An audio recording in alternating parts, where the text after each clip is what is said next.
In this section here of the garden, we've used Manchurian pear.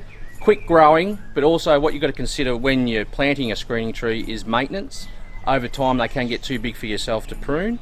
Another thing to consider when planting out your garden is the layering effect of plants as far as different heights. So as you can see here at the back, we've got the bleached Manchurian pear with the Portuguese laurel, but also we've got a lot of smaller plants in the foreground. So some areas we have real challenges as far as what we can plant in gardens. So in this area here, we've actually planted 3 different varieties of plants over the 11 years we've been here, mainly because of what we have growing over the top in the shade, also the root zone as far as the trees. So at the moment we've got the hydrangeas growing in here, which seem to be working.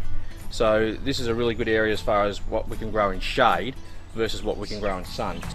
So if you have a look behind you here, the area leading into the veggie garden is all defined not by a fence but by English box. So it's more a natural looking definition between the 2 gardens.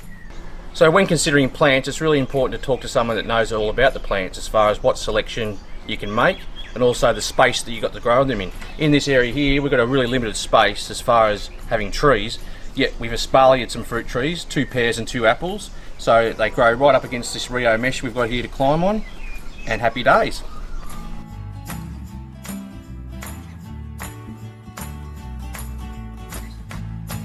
So when selecting vegetables for your vegetable garden, always make sure that you plant what you want to eat. So a lot of people just plant for decorative purposes, but we here, we like to plant what we like to eat. And in this area here, as you can see, we've got some tomatoes growing, but they're actually miniature tomatoes as far as tomatoes.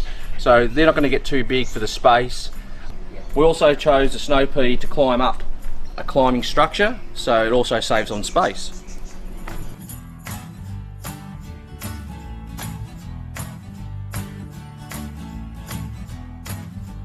Structure in our garden provides a focal point for people to walk through and also to discover other areas of the garden. As you can see here, we've clipped our balls because we don't like hairy balls.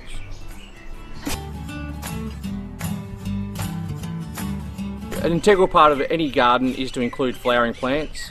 It's a really important element as far as encouraging bees. Flora and fauna is a really important part of any garden, so if you can encourage that into your garden, it's a good thing. Yes, he's the business mascot. He's our site manager, site foreman. The only thing he's not really good at is budgeting for jobs.